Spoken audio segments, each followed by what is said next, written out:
Xin chào các bạn, chào mừng các bạn đã quay trở lại với chuyên mục hướng dẫn nhân vật của Reverse 1999 trên kênh của Babo. Kết thúc một phiên bản kỷ niệm nửa năm đáng nhớ và chúng ta sẽ cùng hướng về phiên bản tiếp theo, phiên bản 1.7 với rất nhiều sự đổi mới như là câu chuyện chính tuyến mới đầy hấp dẫn hay là những nhân vật mới đầy hứa hẹn sẽ được mở bán trong banner lần này. Điển hình trong số đó chính là Aisou, một nhân vật quan trọng trong câu chuyện ở phiên bản 1.7. Là một nữ ca sĩ opera nổi tiếng, ngay từ khi còn nhỏ, cô nàng đã được nuôi dạy trong sự hà khắc và cần phải trở nên hoàn hảo. Vì vậy, tâm lý của Aisou đã bị ảnh hưởng nặng nề và cuộc hành trình trong cốt truyện của phiên bản lần này cũng chính là cuộc tìm kiếm của Aisou cho chiếc chìa khóa đến cánh cửa của sự cứu rỗi. Trong số ngày hôm nay, hãy cùng mình phân tích và tìm hiểu chi tiết về nhân vật vô cùng đặc biệt này. Intro nào! Aisou được thiết kế là một nhân vật hỗ trợ hiệu ứng và sát thương trong đội hình. Ngoài khả năng giảm Critical Death và Reality Death, bộ kỹ năng của Aisou còn liên kết chặt chẽ với hiệu ứng Burn để giúp khuếch đại hiệu ứng cho các đòn tấn công chủ đạo. Cho những ai chưa rõ, thì hiệu ứng Burn sẽ làm giảm khả năng hồi phục cho người mang debuff. Và cuối hiệp sẽ gây một lượng Genesis làm tương đương 4% attack của người đó, là một lượng sát thương không quá đáng kể ở thời điểm hiện tại. Trong điều kiện thông thường, lượng cộng dồn Burn có thể lên tới 30 stack. Đồng thời, vào mỗi cuối hiệp, số lượng cộng dồn của Burn sẽ giảm đi một nửa và được làm tròn xuống. Ví dụ như khi kẻ địch đang có 25 cộng dồn Burn, khi kết thúc hiệp, lượng cộng dồn sẽ mất một nửa và làm tròn xuống còn 12 stack. Đây là một yếu tố khá quan trọng đối với Aisou, nên các bạn hãy lưu ý điều này. Aisou là một nhân vật tận dụng hiệu ứng Burn để cường hóa các trạng thái của bản thân. Và chi tiết về những trạng thái đó ra sao, hãy cùng mình tìm hiểu ngay về bộ kỹ năng của cô nàng. Đầu tiên, về Insight của Aisou, thì Insight 2 sẽ tăng thêm 5% attack cho cô nàng, giúp cải thiện chỉ số tấn công ở mức khá tốt. Còn về Insight 1 và Insight 3 của Aisou thì có sự liên kết chặt chẽ. Tuy nhiên, mô tả của hai phần Insight này rất dài và rắc rối, nên mình sẽ gộp lại và phân tích nội dung của cả hai phần với nhau để cho các bạn có cái nhìn tổng quan và dễ tiếp cận hơn. Về tổng thể, Aisou sẽ có 3 trạng thái nâng cấp trong chiến đấu, đó chính là Prelude, khúc dạo đầu, Interlude, khúc chuyển tiếp và Finale, chương kết. Đây là những loại buff khá đặc biệt, không thể bị thanh tẩy và được coi là burst status của Aisou, có thể được tính vào bộ đếm buff. Khi vào trận, Aisou sẽ ngay lập tức tiến vào trạng thái Prelude, và để Aisou nâng cấp trạng thái của bản thân, cô nàng sẽ cần đến một nguồn năng lượng khác, đó chính là Hit, một loại special buff. Hit có thể kiếm được qua mỗi hiệp bằng cách đếm số lượng burn lớn nhất bị giảm đi vào cuối hiệp trong đội hình phe địch, thì Aisou sẽ nhận số cộng dồn Hit tương ứng. Ví dụ như trong đội hình phe địch đang có một kẻ địch mang 16 cộng dồn burn, một kẻ có 3 cộng dồn và kẻ địch còn lại mang 2 cộng dồn. Vào cuối hiệp, số cộng dồn burn sẽ bị giảm đi một nửa như mình đã phân tích ở trên, và số cộng dồn lớn nhất bị giảm là 16/2 bằng 8 stack, nên là Aisou sẽ nhận thêm 8 cộng dồn hit tương ứng. Và khi có đủ một lượng cộng dồn hit nhất định, Aisou sẽ được cường hóa trạng thái. Cụ thể là khi cô nàng có đủ 15 hit thì sẽ được nâng cấp trạng thái từ Prelude lên Interlude, và khi có đủ 40 hit thì sẽ được nâng cấp từ Interlude lên Finale ở 1 chết 0.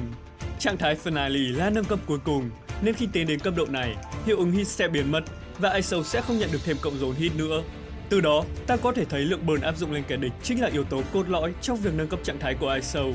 Càng áp dụng burn nhiều và nhanh ở giai đoạn đầu trận đấu, thì Aisou sẽ càng nâng cấp sớm hơn để mang lại những hiệu quả nhất định cho bộ kỹ năng. Về các hiệu quả của trạng thái nâng cấp, thì ở Prelude, khi bắt đầu hiệp, Aisou sẽ cung cấp cho toàn bộ đồng minh 3 cộng dồn Pre-Ignition. Khi lên trạng thái Interlude, thì Aisou sẽ nhận thêm khả năng thi triển đòn tấn công Intermezzo cho toàn bộ phe địch khi bắt đầu hiệp, nếu như có kẻ địch bất kỳ có nhiều hơn hoặc bằng 6 cộng dồn burn. Và cuối cùng, ở trạng thái Finale, đòn tấn công Intermezzo được gia tăng 15% Incantation Mind. Đồng thời, khi bắt đầu hiệp, toàn phe ta sẽ nhận thêm một cộng dồn Power Burst, giúp gia tăng sát thương cho đòn đánh kế tiếp của nhân vật. Hãy cùng mình phân tích về hiệu ứng của từng tầng trạng thái. Đầu tiên, ở trạng thái thứ nhất, Prelude, thì 3 tăng cộng dồn Pre-Ignition có hiệu quả gắn ấn burn lên kẻ địch cho đòn tấn công kế tiếp. Hiệu ứng này giống với Pre-Ignition của Spathodia, nhưng là phiên bản Pro Max hơn, khi mà giờ đây ngay cả những nhân vật không liên quan đến hiệu ứng burn thì đều có thể áp dụng burn lên kẻ địch một cách dễ dàng. Ví dụ như khi bắt đầu hiệp, Aisou sẽ ngay lập tức cung cấp Pre-Ignition cho toàn phe ta, khiến cho khung nương của mình có thể tấn công như bình thường, nhưng vẫn gắn được ấn burn lên mục tiêu, ngay cả khi Aisou không hành động. Bên cạnh đó, nếu nhân vật tấn công đa mục tiêu, thì các mục tiêu đều nhận số cộng dồn burn tương ứng với Pre-Ignition. Thế nên, có thể thấy đây là hiệu ứng vô cùng mạnh mẽ, cung cấp hiệu quả gắn ấn burn toàn thời gian cho đội hình với điều kiện kích hoạt không hề khó khăn. Kế đến, ở trạng thái thứ hai, Interlude, thì Aisou sẽ nhận thêm khả năng thi triển đòn đánh Intermezzo cho toàn phe địch khi bắt đầu hiệp, nếu như có bất kỳ kẻ địch nào có nhiều hơn hoặc bằng 6 cộng dồn burn. Đây là kỹ năng đáng chú ý của cô nàng, nên mình sẽ phân tích kỹ hơn về Intermezzo ở phần sau. Chính vì vậy, việc nhanh chóng nâng cấp lên Interlude là điều vô cùng quan trọng, và việc duy trì cộng dồn burn để kích hoạt Interlude cũng quan trọng không kém để có thể thi triển Intermezzo một cách ổn định, vốn là kỹ năng gây sát thương chủ đạo của cô nàng. Cuối cùng, ở trạng thái thứ 3, Finale, thì đòn Intermezzo được gia tăng thêm 15% Incantation Mind. Đồng thời, khi bắt đầu hiệp, toàn phe ta sẽ nhận thêm một stack Power Burst giúp tăng cường 25% sát thương cho đòn tấn công kế tiếp của nhân vật. Nhìn chung, trạng thái Finale rất mạnh mẽ, cung cấp thêm một lượng sát thương khá lớn cho Isol nói riêng và toàn bộ đội hình nói chung. Vì thế, Isol cũng nên đẩy nhanh tiến trình nâng cấp lên trạng thái này để mang lại hiệu quả gia tăng sát thương một cách tối ưu nhất. Còn về Intermezzo thì như đã đề cập ở trên, đây là đòn gây sát thương chủ đạo của Isol, có thể kích hoạt vào đầu hiệp khi cô nàng tiến tới trạng thái thứ 2, Interlude. Intermezzo sẽ gây một lượng sát thương tương đương 50% reality damage cho toàn bộ phe địch, và ứng với một cộng dồn burn có trên mục tiêu thì đòn đánh sẽ gây thêm 10% reality damage nữa. Intermezzo được coi là đòn đánh theo sau nên có thể kích hoạt khả năng nạp Eureka của 37. Về thời điểm kích hoạt đòn đánh thì Intermezzo sẽ kích hoạt sau khi nhận các loại buff đầu hiệp và trước khi các đòn channel được thi triển. Chính vì vậy, Intermezzo sẽ kích hoạt ngay buff Pre-Ignition và Power Burst mà Isol cung cấp vào đầu hiệp đấu, giúp tăng cường sát thương cho đòn đánh và duy trì burn trên kẻ địch một cách hiệu quả. Ví dụ như khi Isol đang có 3 cộng dồn Pre-Ignition và mục tiêu hiện có 10 cộng dồn burn, thì sát thương của Intermezzo sẽ được tính toán bằng 50% cộng với 13 x 10% bằng 180% reality damage. Cộng thêm hiệu quả gia tăng 25% sát thương từ Power Burst ở trạng thái nâng cấp cuối, thì đây là một lượng sát thương rất lớn nếu ta có thể duy trì burn một cách ổn định trên kẻ địch. Có thể thấy, điều kiện kích hoạt của Intermezzo là 6 cộng dồn burn trên kẻ địch bất kỳ và sẽ được tính toán vào đầu hiệp. Thế nhưng, khi kết thúc hiệp, hiệu ứng của burn sẽ ngay lập tức xóa bỏ một nửa số cộng dồn. Chính vì vậy, khi kích hoạt Intermezzo thì ta sẽ cần tới 12 cộng dồn burn vào cuối hiệp. Do đó, hãy lưu ý con số này trong vận hành để tính toán lượng burn, giúp cho Isol luôn kích hoạt được Intermezzo một cách ổn định. Nói tóm lại, để tận dụng hiệu quả Insight 1 và Insight 3 của Isol, thì ta sẽ cần duy trì lượng burn một cách hợp lý cho đòn đánh Intermezzo, cũng như ưu tiên tối đa hóa việc áp dụng burn lên kẻ địch vào đầu trận đấu để cho Isol tiến tới trạng thái Finale một cách nhanh nhất. Tiếp theo, hãy cùng mình tìm hiểu về các thẻ kỹ năng của Isol. Đầu tiên, Thrilling Melody là kỹ năng debuff nhóm, gây một lượng khá sát thương reality damage cho hai kẻ địch, đồng thời gắn thêm 2 cộng dồn burn lên mục tiêu bị trúng chiêu. Bên cạnh đó, nếu Isol trong trạng thái nâng cấp thứ 2, Interlude, thì đòn tấn công sẽ được gia tăng thêm 30% penetration rate, còn nếu ở trạng thái thứ 3, Finale, thì sẽ được tăng lên 50% penetration rate.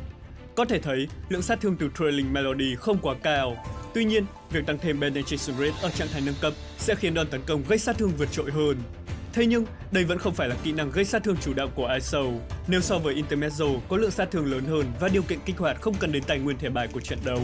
Do vậy, ta không cần quá để tâm đến sát thương của kỹ năng này, mà Thrilling Melody sẽ mang lại hiệu quả cung cấp thêm cộng dồn burn ở giai đoạn đầu trận, giúp Isol tiến vào trạng thái nâng cấp cao hơn một cách nhanh chóng hơn.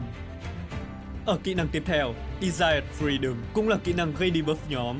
Khi thi triển, Isol sẽ gắn debuff giảm critical depth và reality depth cho toàn phe địch trong vòng 2 hiệp, và hiệu ứng giảm reality depth sẽ được gia tăng khi kẻ địch có unburn.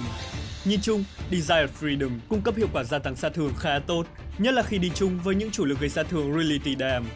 Do vậy, kỹ năng sẽ phát huy giá trị lớn khi được thi triển đều đặn vào mỗi 2 hiệp. Có một lưu ý nhỏ, nếu kỹ năng này gây debuff cho một mục tiêu có cộng dồn burn và một mục tiêu không có cộng dồn burn, thì lượng giảm reality depth trên mỗi mục tiêu sẽ khác nhau. Bên cạnh đó, khi nâng cấp độ thẻ thì chỉ có scale của giảm critical depth được gia tăng, nên việc chủ động di chuyển và nâng cấp thẻ này sẽ không mang lại hiệu quả tốt và sẽ không được khuyến nghị. Kế đến, hãy cùng tìm hiểu về kỹ năng Ultimate Choking on Blood, là một kỹ năng đáng lưu tâm của Isol. Khi thi triển, cô nàng sẽ ngay lập tức áp dụng 5 cộng dồn burn cho toàn bộ phe địch và thêm 5 tầng cộng dồn nữa cho mục tiêu chỉ định. Đồng thời, toàn phe ta sẽ nhận ngay một cộng dồn của buff Rousing Morale, giúp gia tăng 50% sát thương cho đòn đánh kế tiếp của nhân vật. Ngoài ra, Isol còn thi triển ngay đòn Intermezzo, và ứng với mỗi cộng dồn burn vượt qua 30 stack trên mục tiêu, thì đòn Intermezzo này sẽ được tăng thêm 15% Incantation Mind tương ứng. Có thể thấy, Ultimate sẽ cung cấp buff Rousing Morale trước khi thi triển Intermezzo, thế nên đòn đánh Intermezzo kế tiếp sẽ nhận ngay hiệu ứng tăng 50% sát thương từ buff này. Còn về cơ chế tính cộng dồn vượt mức, thì Ultimate sẽ cộng tổng lượng burn hiện có và lượng burn áp dụng từ kỹ năng, và sau đó trừ đi 30 để ra được số cộng dồn vượt mức. Ví dụ như khi kẻ địch đang có 23 cộng dồn burn, thì số cộng dồn vượt mức sẽ là 23 cộng với 10 cộng dồn từ Ultimate, và trừ đi 30 là bằng 3 cộng dồn. Từ đó, Intermezzo của Ultimate sẽ được tăng 15 nhân với 3 là 45% Incantation Mind. Còn nếu như không có đủ 30 cộng dồn thì sẽ không được nhận gia tăng Incantation Mind cho đòn đánh. Ngoài ra thì Intermezzo từ Ultimate sẽ không nhận tăng thêm 15% Incantation Mind từ trạng thái nâng cấp Finale, do hiệu ứng này chỉ áp dụng cho đòn Intermezzo thi triển vào đầu hiệp. Có thể thấy vì Ultimate ngay lập tức gắn 5 cộng dồn burn cho mục tiêu phụ và 10 cộng dồn burn cho mục tiêu chính, nên là Intermezzo từ Ultimate có thể đảm bảo gây 100% Reality Damage cho mục tiêu phụ và 150% Reality Damage cho mục tiêu chính trở lên, bởi hiệu quả cộng thêm scale theo cộng dồn burn của Intermezzo. Do vậy, kết hợp với việc liên tục gắn ấn burn của ISO, thì Ultimate là một kỹ năng gây sát thương vô cùng mạnh mẽ nếu có thể đảm bảo duy trì hiệu ứng burn ở mức ổn định, vốn là một vấn đề không quá khó khăn đối với cô nàng. Nói tóm lại thì ISO có một bộ kỹ năng khá đặc trưng và vô cùng thú vị. Các hiệu ứng liên kết với nhau rất chặt chẽ, cung cấp một lượng gia tăng sát thương rất lớn cho bộ kỹ năng. Do vậy, khi đã nắm rõ cơ chế gây sát thương của ISO, thì cô nàng sẽ mang lại hiệu quả hỗ trợ sát thương vô cùng lớn cho đội hình. Lưu ý rằng sẽ có một khoảng cách khá lớn giữa giới hạn trên và giới hạn dưới về lượng sát thương đầu ra của ISO, và khoảng cách đó được đo bằng số stack burn mà cô nàng gây ra trong chiến đấu. Vì vậy, ISO sẽ mang lại giá trị tốt nếu như được vận hành tốt và đảm bảo đủ lượng burn duy trì ở ngưỡng cao. Thế nên, hãy cùng mình tìm hiểu chi tiết về vận hành của ISO để ta có thể tối ưu bộ kỹ năng của cô nàng. Về vấn đề vận hành, đầu tiên, theo tính toán, lượng sát thương từ kỹ năng Trailing Melody chỉ chiếm một phần nhỏ, khoảng 16% tổng sát thương đầu ra của ISO. Phần còn lại là sát thương từ Intermezzo, trong đó thì Intermezzo của Ultimate sẽ chiếm phần hơn. Do vậy, vận hành của ISO sẽ hướng tới việc tối ưu lượng sát thương cho Intermezzo của Ultimate. Hay nói cách khác, ta cần tối ưu lượng burn trên kẻ địch, cụ thể là vào ngưỡng khoảng 30 cộng dồn burn vào hiệp thi triển Ultimate của ISO. Tuy nhiên, do cơ chế giảm một nửa số cộng dồn của burn, nên lượng cộng dồn tối đa trên một mục tiêu lúc bắt đầu hiệp sẽ là 30/2 bằng 15 cộng dồn. Có thể cộng thêm 3 cộng dồn từ đòn Intermezzo của ISO là 18 cộng dồn. Vì vậy, điểm mấu chốt chính là chúng ta phải áp dụng một lượng khoảng 12 đến 15 stack burn vào hiệp dồn sát thương, nên là mình sẽ đưa ra cách vận hành tổng quan như sau. Ở các hiệp đầu trong chu kỳ, ISO sẽ sử dụng các kỹ năng như bình thường. Vì insight của cô nàng cung cấp cho đội hình 3 cộng dồn Re-Ignition vào đầu mỗi hiệp, nên là ta sẽ thi triển song song các kỹ năng của những nhân vật khác để tăng cường áp dụng burn. Tuy nhiên, sẽ có một nhân vật trong đội hình không cần thi triển tấn công để bảo toàn lượng Re-Ignition. Nhân vật này thường sẽ là vị trí hồi phục và không cần thi triển tấn công kẻ địch quá nhiều. Sau khoảng 4 đến 5 hiệp, lượng Re-Ignition của nhân vật đó sẽ vào khoảng 12 đến 15 cộng dồn. Khi này, sử dụng kỹ năng tấn công sẽ áp dụng 12 đến 15 stack burn cho ISO, khiến cho Ultimate của cô nàng có thể nhận 30 cộng dồn burn một cách dễ dàng.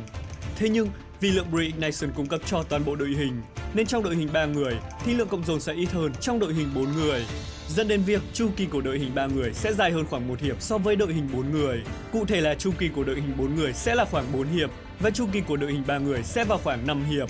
Các bạn có thể tham khảo chu kỳ sử dụng kỹ năng của ISO như sau. Ngoài ra thì sẽ có một số lưu ý trong vấn đề vận hành. Đầu tiên thì nếu ta sử dụng hai thẻ kỹ năng của ISO trong cùng một hiệp thì sẽ ưu tiên sử dụng Desire Freedom trước Trailing Melody để có thể lấy được hiệu ứng gia tăng sát thương cho đòn tấn công. Thứ hai là thẻ debuff Trailing Melody có thể sử dụng nhiều khi ISO ở trạng thái Prelude và Interlude để có thể áp ấn burn nhiều hơn và đẩy nhanh quá trình nâng cấp trạng thái. Tuy nhiên, khi đã lên Finale thì ISO sẽ không cần ưu tiên sử dụng Trailing Melody nữa, mà chỉ cần sử dụng Desire Freedom mỗi 2 hiệp để duy trì lượng debuff ổn định. Lúc này, ta có thể di chuyển và kết hợp thẻ. Cụ thể là ISO sẽ chỉ cần sử dụng 2 đến 3 lần kỹ năng Desire Freedom và 1 lần kết hợp thẻ trong một chu kỳ trong điều kiện lý tưởng. Mặc dù việc làm này không làm rút ngắn chu kỳ của Ultimate và ta sẽ vẫn phải đảm bảo Ultimate sử dụng trong khoảng 4 đến 5 hiệp do bị khống chế bởi cộng dồn burn, nhưng sẽ tiết kiệm được tài nguyên thẻ bài cho đội hình hơn. Kế đến, hãy cùng tìm hiểu những nhân vật có thể tương tác hiệu quả với ISO.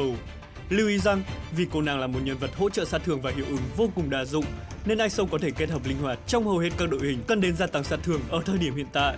Thế nên, những nhân vật mình nêu ra dưới đây chỉ có sự tương tác nhất định với bộ kỹ năng của ISO, chứ không phải những nhân vật bắt buộc phải có trong đội hình.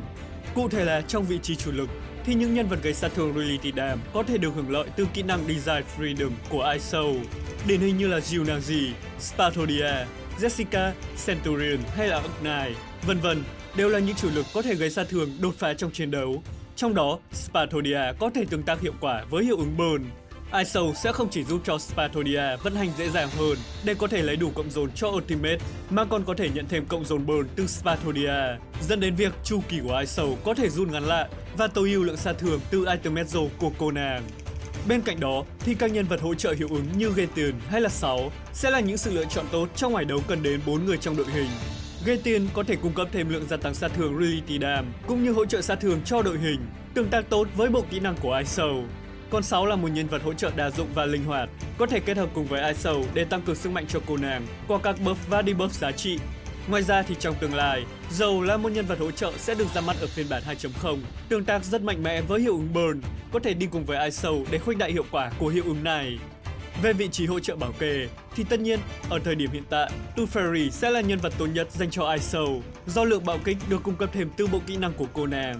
Và trong tương lai, sẽ có thêm Villa, một nhân vật sẽ được ra mắt ở phiên bản 1.8, cũng có khả năng tăng cường sát thương cho ISO, trong khi vẫn đảm bảo vai trò hỗ trợ hồi phục. Thế nhưng, trên thực tế, ISO có thể đi cùng với bất kỳ hỗ trợ hồi phục nào, có thể đảm bảo vai trò bảo kê tốt cho đội hình là được. Vì vậy, việc chọn nhân vật hồi phục nên dựa trên vị trí của chủ lực trong đội hình hay các yếu tố môi trường, chứ không cần thiết chọn nhân vật hồi phục cho ISO. Lưu ý rằng, Ulu là một nhân vật có thể tương tác với hiệu ứng Burn, nhưng sẽ không thực sự mang lại hiệu quả trong đội hình của ISO. Do lượng sát thương và hiệu quả áp ấn Burn khá hạn chế, nên là thay bằng nhân vật khác sẽ cho ra hiệu quả tốt hơn so với nhân vật này. Tiếp theo, hãy cùng mình tìm hiểu về việc build chỉ số cho ISO sao cho hợp lý. Vì cô nàng gây sát thương chủ yếu qua kỹ năng Intermezzo, nên là các chỉ số sẽ hướng tới việc tối ưu sát thương cho đòn đánh này. Cụ thể là các chỉ số như bạo kích, attack, incantation mine, đam bonus hay là penetration rate đều có thể tận dụng hiệu quả. Đầu tiên, về resonance của ISO, các bạn có thể tham khảo một trong các phương án sau. Ở phương án thứ nhất, thì chỉ số tỷ lệ bạo kích sẽ được ưu tiên hơn để đảm bảo khả năng nổ bạo kích một cách ổn định. Còn phương án thứ hai sẽ tăng cường thêm sát thương cho đòn đánh qua việc bổ sung thêm chỉ số tấn công. Tuy nhiên thì lượng tỷ lệ bạo kích sẽ bị suy giảm đôi chút. Đây là phương án phù hợp khi ISO đi cùng với những hỗ trợ tăng cường tỷ lệ bạo kích, chẳng hạn như là Tooth Fairy. Nhìn chung, cả hai phương án đều không có sự chênh lệch đáng kể về mặt sát thương, nên các bạn có thể tùy ý sử dụng, phụ thuộc vào độ hài lòng của bản thân về tần suất nổ bạo kích của cô nàng. Còn về sidekick dành cho ISO thì không thể không kể đến trấn Knock on the Door, có thể nhận miễn phí trong event của phiên bản. Sidekick có một lượng attack khá cao, cùng dòng phụ gia tăng thêm chỉ số crit rate. Đồng thời, nội tại gia tăng sát thương cho người trang bị khi tấn công kẻ địch mang hiệu ứng Burn và tăng cường thêm chỉ số Incantation Mine cho đòn đánh theo sau đa mục tiêu. Do vậy, Knock on the Door hoàn toàn phù hợp với bộ kỹ năng gây sát thương chủ yếu qua đòn Intermezzo của ISO, có thể gây sát thương ổn định và hiệu quả trong hầu hết mọi trường hợp. Thế nhưng, nếu các bạn không đủ điều kiện để có thể tiếp cận được Knock on the Door, thì ta sẽ có một sự lựa chọn thay thế mang lại hiệu quả không kém, đó chính là Blasphemy of Night. Với dòng phụ gia tăng thêm chỉ số Incantation Mine và nội tại tăng cường sát thương khi kẻ địch chịu hai hiệu ứng bất lợi Negative Status trở lên, thì ISO có thể kích hoạt dễ dàng nội tại này qua hiệu ứng Burn. Thậm chí, Blasphemy of Night có thể cho ra sát thương nhỉnh hơn một chút so với trấn. Tuy nhiên thì khi không kích hoạt nội tại, hiệu quả của sidekick sẽ bị suy giảm đáng kể, nên là hãy lưu ý điều này. Ngoài ra thì ta có thể sử dụng Blasphemy of Night cho ISO và để dành Knock on the Door cho chủ lực chính trong đội hình, cũng có thể mang lại hiệu quả khá tốt trong chiến đấu nếu các bạn không có đủ điều kiện lấy trấn cho những chủ lực này. Bên cạnh đó thì ta sẽ có một số sự lựa chọn khả dụng, đó chính là Long Night Hawk, Silent and Adoring và Balance Bliss. Cả ba sidekick này đều cho một lượng tấn công từ mức khá đến mức khá tốt vì là sidekick 6 sao và sẽ có những tương tác nhất định đối với ISO. Về Long Night Hawk, tuy không tận dụng tối đa đường nội tại, nhưng ISO vẫn nhận được một lượng khá lớn Incantation Mine ở dòng phụ, cộng thêm một lượng attack cao, nên là Long Night Hawk vẫn sẽ cung cấp một lượng sát thương ở mức khá. Còn Silent and Adoring gia tăng thêm attack qua dòng phụ, cùng một lượng nhỏ đam bonus qua nội tại. Tuy nhiên thì lượng tấn công từ sidekick khá thấp, khiến cho đây chỉ là một sự lựa chọn bên lề. Còn về Balance Bliss thì ISO tương tác khá hiệu quả đối với nội tại của sidekick này. Thế nhưng, dòng phụ Ultimate Mine không mang lại tác dụng cho bộ kỹ năng của ISO, nên là giá trị của sidekick sẽ bị suy giảm đáng kể. Ngoài ra thì về các sidekick 5 sao, Yearning Desire là một sự lựa chọn khá ổn cho những người chơi mới chưa có nhiều điều kiện về mặt tài nguyên. Với các chỉ số và hiệu quả gia tăng sát thương qua nội tại gần giống với Blasphemy of Night nhưng thấp hơn, đó chính là tăng sát thương khi tấn công kẻ địch mang hiệu ứng bất lợi Stat Down hoặc Negative Status, thì ISO có thể dễ dàng kích hoạt nội tại của sidekick này. Các bạn có thể tham khảo hiệu quả của các sidekick ở bảng dưới đây. Cuối cùng, về các mốc portrait cho ISO, thì các portrait đáng lưu tâm chính là mốc portrait 1, portrait 3 và portrait 5. Ở cả ba mốc này, ISO được gia tăng scale sát thương trực tiếp cho kỹ năng Intermezzo, vốn là đòn gây sát thương chủ đạo. Do vậy, lượng khuếch đại sát thương của cả ba mốc portrait là khá lớn. Ở mốc portrait 5 sẽ cho mức tăng trưởng lớn hơn, do lượng scale sát thương được gia tăng nhiều hơn. Vậy nên, mình đánh giá cả ba mức portrait đều mang lại giá trị rất tốt và đều là những cột mốc mà các bạn có thể hướng tới.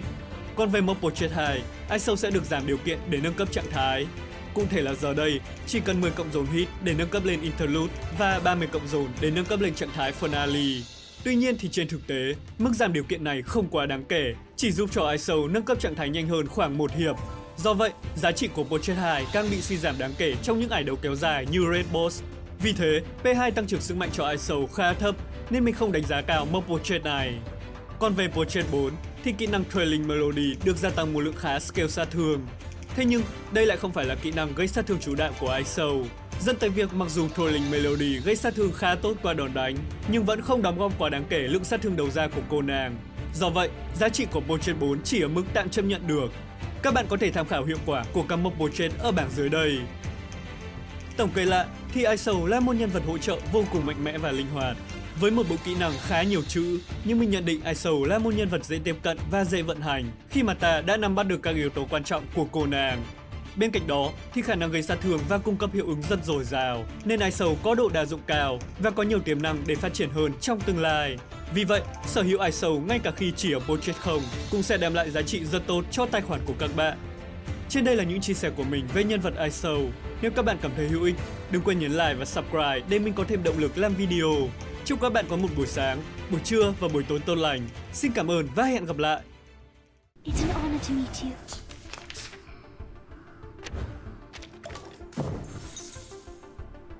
I can hear it. It is here. It's newly made this year. Mon officier n'est pas un capitaine. Winterstürme wickeln den Boden im There they are.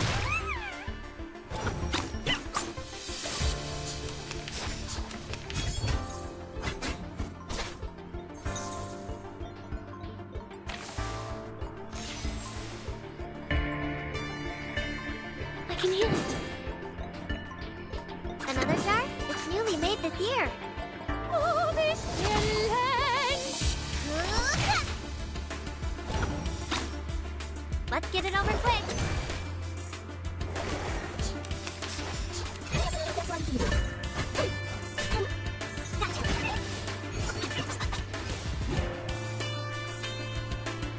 It is here. Another jar? Isn't it? Tu peux la jeter maintenant. La charme d'opère. Enjoy.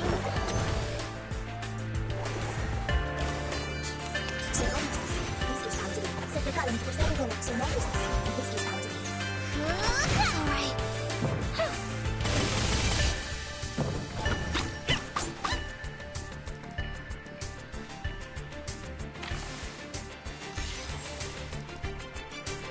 I can hear it. What a tragedy. Coming. Winterstürme wickeln den Boden im Mut. Soffoca il sangue. Soffoca il sangue. I'll fill the cup for you.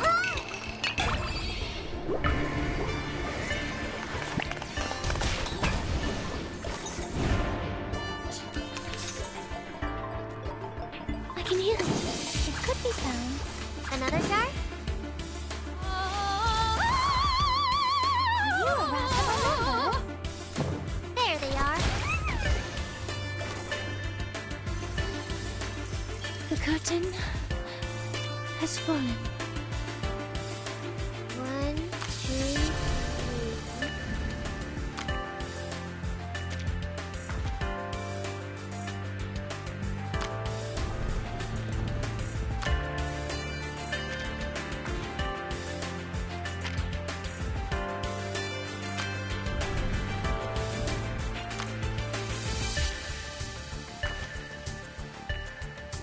It's an honor to meet you.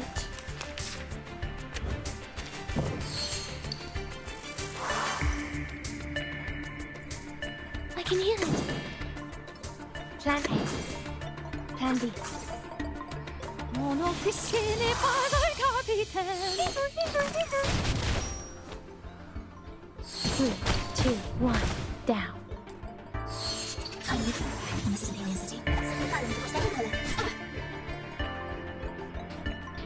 Plan B. It is here.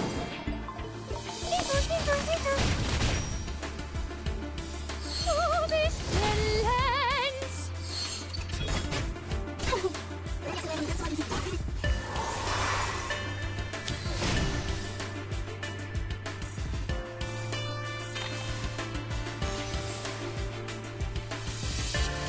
can hear it. Plan A. Plan B.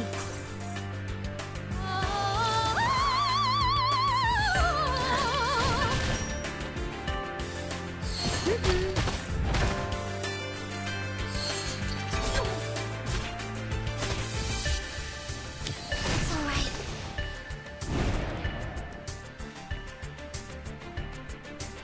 No worries. Plan A. What a tragedy.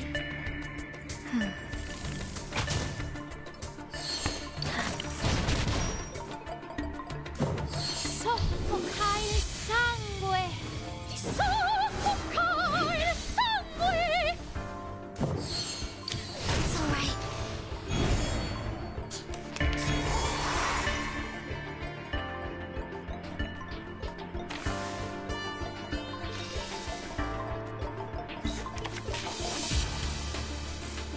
Relax.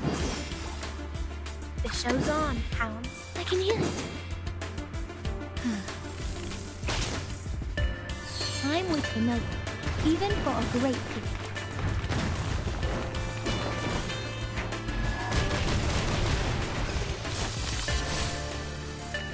Winterstürme wickeln den Wundermond. Whew, that went smooth. Exactly. Can I help you?